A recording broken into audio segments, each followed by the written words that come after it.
everyone, it's Sammy from Sammy's Sweet Life. I ended up talking about my crafty goals on my last video, and today I'm just going to refer to that in the way that I have this photo a day project that I'm working on. I'm not really calling it Project Life, although I'm using the Project Life app for it. I'm going to walk you through step by step my little process that I have here. I've done something definitely very similar to this in the past, and I'm really going to try to stick it out this time. I had lots of goals last year, and the crafty goals totally got neglected, which has been something that's happened year after year. You guys, you know the theme that goes into this. I get really gung-ho. I scrapbook a ton in the first couple of months, if I even make it a couple of months, and then I just totally abandon it. I burn myself out on it.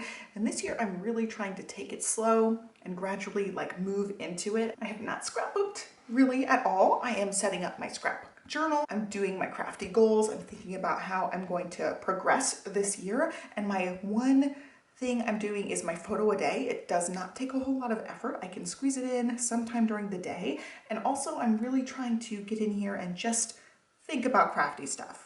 Like last night, I spent 15 minutes and started coloring an image. This is a Pink Fresh Studio flower, but I'll talk about my little Copic setup here in a minute. But that's all I did as far as crafty stuff goes. And so I want to walk you through the step-by-step thing of my photo a day and how I'm tracking it. I decided I just love this softbound Erin Condren book, so I'm going to use this as my crafty tracker.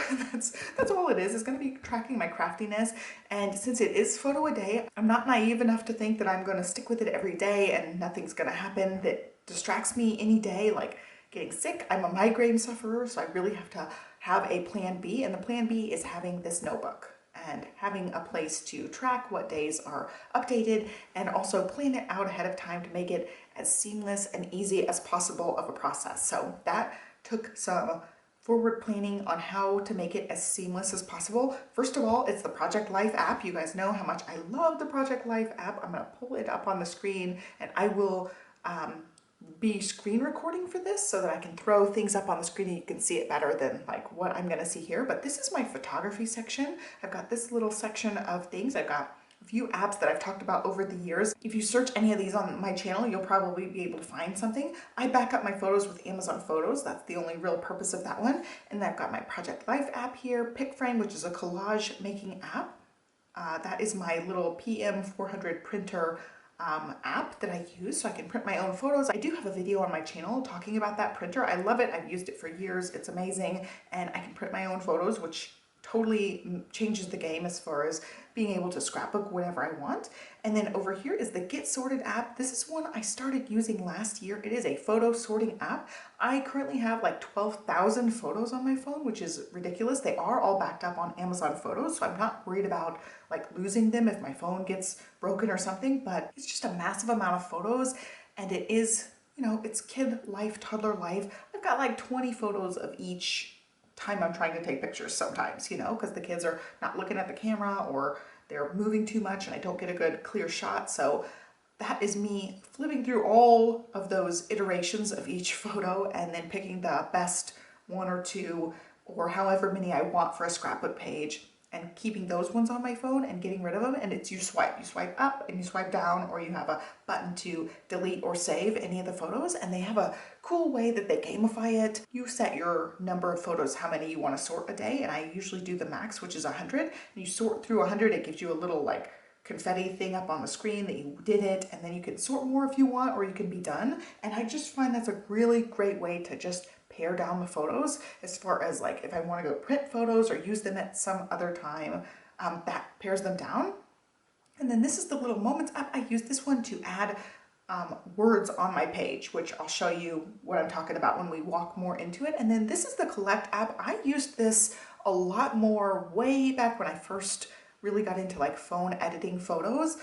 It is just a photo a day app, and you can just use the app itself and not do anything extra with it. It will let you print a big print of all your photos every day. I don't know that I've ever really done that. I've just used the little Polaroid looking 3x4s. And so I'm going to walk you through this part of the process. Before I actually put photos in there, I do use the Little Moments or the PicFrame to either add collages or add words to the photo and like scripty fonts and stuff. So I don't know that this app is something you can still get. I've got this silly one of Olivia eating our tacos tonight. So she's just making a silly face. She made her little like tostada type looking thing. I would add words to this.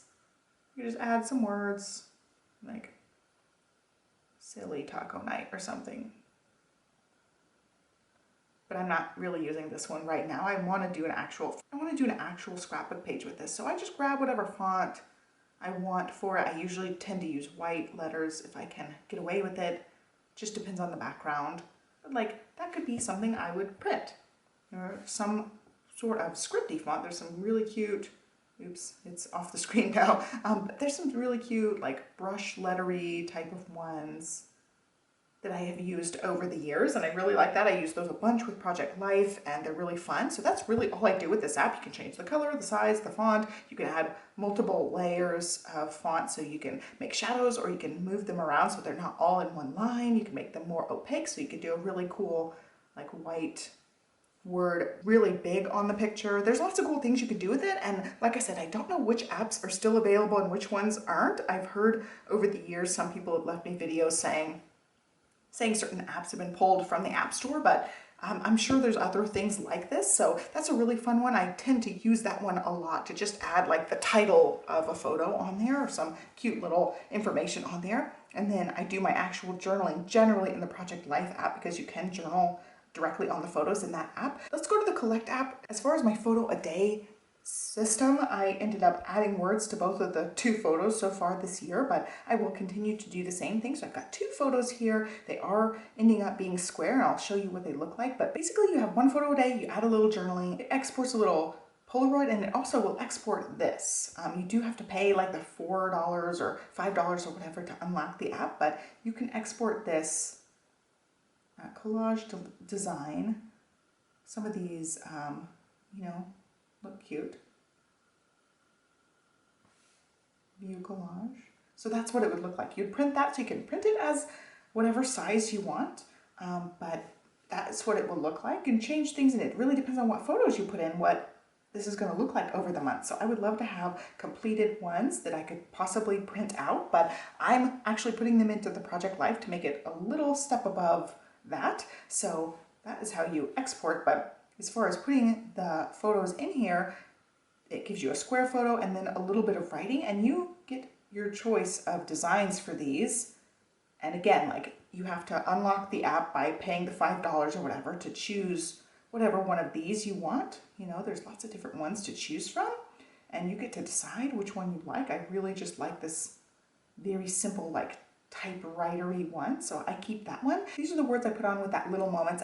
I called her Hip Hop Elsa. She loves doing hip hop because her sister does hip hop, and she just wants to be just like her, so she loves hip hop. And I just called her Hip Hop Elsa because she had to wear the Elsa dress, and this is her actually Rapunzel little headband, but she calls it her Elsa hair because she puts it to the side, but it's just something she likes. And I put the information in, and then here was the one from today. We did a little crafty time and wrote about it, so I really want to make sure that I'm getting both girls in the album. I don't necessarily want it to be like fair to, you know, this girl's in 15 days, this girl's in 15 days or anything like that, but since it was the first 2 days, I wanted to make sure they both had a picture in here.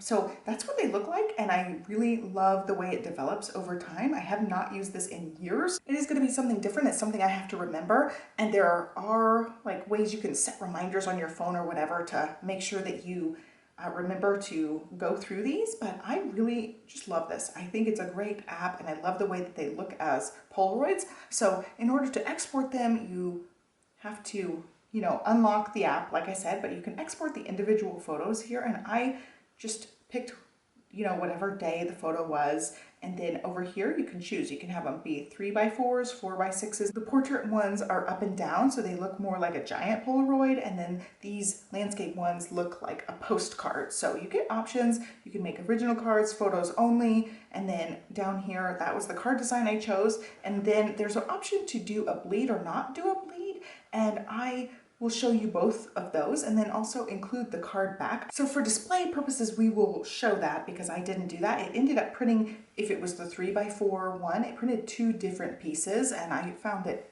to be redundant. So I'm going to export these. And this is one of the things I do find in this app. If I try to export multiples at once, sometimes it will just duplicate the same picture, which is not cool. So it's exporting 4, even though I only have 2 photos, because it's exporting the 2 back photos, which I found that I don't need. So it's just taking a second to export those. We ended up getting 1. So that's what we got. There's the backing for it. I just deleted that when I saw that one pop up, but you can export them individually. I did feel like it looked different with the bleed versus the not bleed in the Project Life app. So it depends on how big you want your square to look, and I'll show you that little clip so you can see the comparison.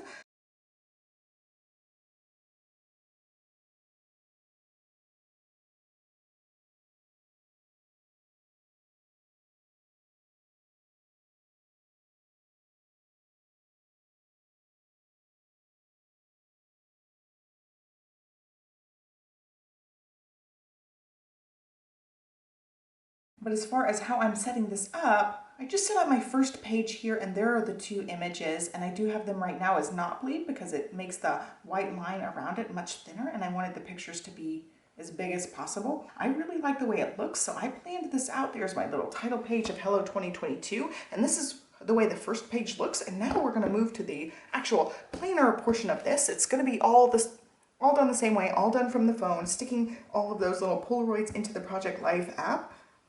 And this is how I'm just keeping track of everything, and I'm going to end up writing in some things. This is one of my favorite pens right now, the Sharpie. It's the S Gel pen. So this is just a yearly planner. I did end up setting this up. I wrote in all of the week numbers on here all the way through, and at the end here, 52 covers every day except the very last day of the year. I will just wrap that in with the week 52. I don't have to make a whole separate week for that or anything, but I wrote the little week numbers down in a really thin pen so that they would fit. And then when I get the photos in the Project Life app, I'm just going to be dot penning this. If you watch any of my actual planner videos on my other channel, this is something I rave about, these Zig Clean Color dot pens. They're just like checklist dot pen things, and I also use them to just mark things off like that. First and the second are now done. I showed you guys I've got 2 photos in there. I just am gonna try to mark this off every time I put one of those photos in. And then over here is stuff that needs to be printed. I'm gonna really try to keep track so I can print things more regularly. I have a lot of 2021, 2022 Project Life spreads done. I just don't have them printed, so I really have to go through what's printed and what's not printed over the last few years and actually physically print them out. And you can do that from the app itself, but you do have to like look and see what everything is. So I do need to go do that, but this is the way I'm going to be keeping track of my 2023 things that need to be printed. So for January, I'm going to have a 3-page Project Life spread, and I will print it out and then highlight it or mark it off somehow so that I know it's getting printed out. And then I marked my page here. This is just the weekly page. It's a horizontal. I thought I would put my journaling here to just have this like just a memory keeping thing on the side just to keep track, but I was really trying to keep track of the actual pictures themselves, like put the titles here for anything that I actually get done. So that way my photo a day is kind of captured here too.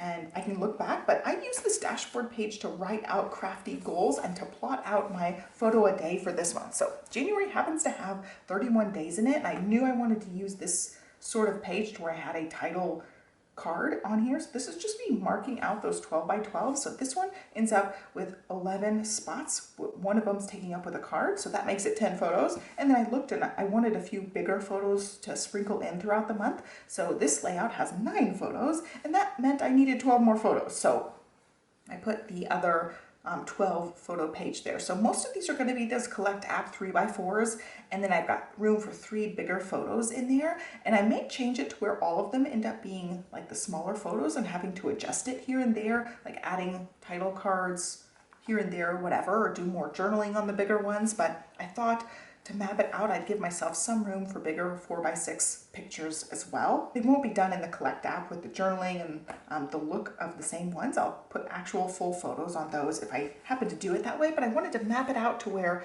I could contain all of the 31 days evenly. So that way all the photos are contained there, and I don't have to have like 2 photos hanging off on the next spread. It's all contained, and that way I know I have 3 photos to print for the month of January, and that would be the ideal there, is just getting it all mapped out like that.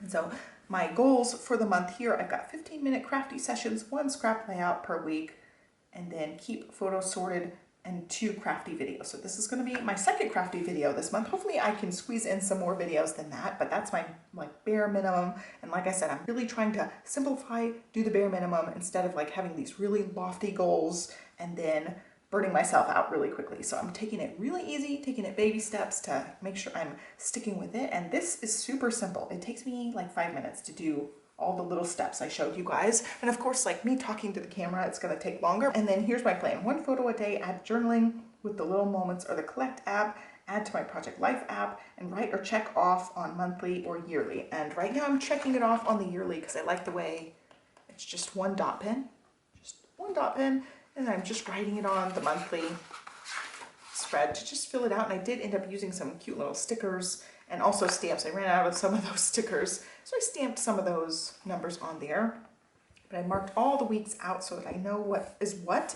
And if I do scrapbook pages, I may put like the title of the scrapbook page on here at some point. And then I also plan on putting the scrapbook pages here so that I know that they're done too. Like, this is what I got done in January, and I can look back and feel productive if I actually stick with all of this, which I'm hoping I will. And then as far as the journaling, I just wrote about the day, and I didn't realize I wrote the wrong day because the first was Sunday. It was the last day of this weekly spread, so I just kind of drew an arrow. I wasn't about to white out all of that and try to write it again, but it's just more about her little hip hop practicing in the Elsa dress. And then here I didn't do the journaling yet for that picture, but I will end up writing about our little crafty time. We did a little craft in here and it was really fun. I really enjoy this so far. I like the setup. I like that it's super easy and I can get it all done on my phone. And like if I skipped a day, it's not that hard to like go back and do an additional day. The Collect app is really cool because it will let you go back. So when you're like flipping through photos, it only pulls up the photos for this day. So we're going to photo library and it will pull up the January 2nd photos. It takes it a minute, but it like pulls up the photos and it tells you what day they are. So if you're going further back to try to add photos, it will pull up the photos for that day, which is great. It means in my sort of case, I don't have to scroll forever to like get to past photos. They're all right at your fingertips because it will bring them up. But anyway, that is it as far as like my photo a day plan. I really just love this book. It does make me inspired because of all the pretty colors, and the way that this one's laid out is really beautiful with all the different colors and the fonts, and it's just beautiful. So I feel like this is a really good one to work in with my crafty stuff because it's so beautiful and inspiring. And now as far as my 15-minute process, so far I only did 1 and I will do 15 more minutes tonight. I just want to get into a way to where I come in here for 15 minutes and I don't necessarily need to set a timer, but last night I did and I will again tonight to kind of see how much I can get done. So I was really working hard to color this no line flower, and it is a little bit trickier than coloring the black line images. So I'm taking my time with this one. It's something I want to have lots of white and really delicate folds and things. So I'm taking my time with it, but I hope to like have a scrapbook page out on the other side of this room and I can dabble with it for 15 minutes. You know, most nights, just come in here, dabble with it a little bit and make some progress on some sort of crafty thing, you know, work on a card, work on coloring an image. This clipboard I had set up quite a while ago, and you'll see most of these images are Christmas images. I do have them flipped around right now, but most of these are Christmas images. And like, okay, it's January, these were done actually Halloween time, because I have some Halloween time ones in here as well. They didn't get used. I used 2 images. I showed you guys 2 cards I made. I have them up on the little shelf next to me, but hello, where did Christmas go? I didn't end up using these on Christmas cards, so I'll have to do some Christmas cards coming up, like a cute little Halloween card with that guy. But I had really good plans, of course, like stamped these out, had lots of fun coloring these. I just brought this in the living room with my Copics, had lots of fun coloring, and then never made anything with any of these hardly. But that's something I want to just, you know, dip my toes back into everything and start being a little bit crafty again. I just miss it, and I put everything before that and I'm tired of doing that. So This is my attempt at working on it a little bit, and I flipped them over. So there you go. That's my little 15-minute crafty time. I'm gonna turn the camera off and work 15 more minutes on this pretty little thing and be done with this. So I hope you guys liked this video and that you liked my little crafty process here. I wanted to have some sort of way to keep track of it. I know it's probably unnecessary, but I'm a planner girl. I like being able to check things off the list, so it adds a little bit of organization and accountability to me. I did love doing digital planning, keeping track, but I don't always have my iPad with me or my iPad charged. This is so much easier to just grab this and flip to a page and use the dot pen. I'm already dot penning things off because of other planner systems. So that's going to be an easy process to just grab this off the shelf, dot pen it, maybe write the little bit of journaling that I intend to do, but that's pretty much it. So I hope you guys found this video helpful. I will leave relevant things down below of things I've talked about in this video, because I did talk about quite a few extra things. I hope you guys are well. Give me a thumbs up and subscribe so you can follow me along. That's just the best way to know when I post to this channel. I have been really irregular about posting, but if you're subscribed, you'll know when I post. So I hope you guys will subscribe and stick around, and I will catch you next time. Happy scrapbooking and have a great day.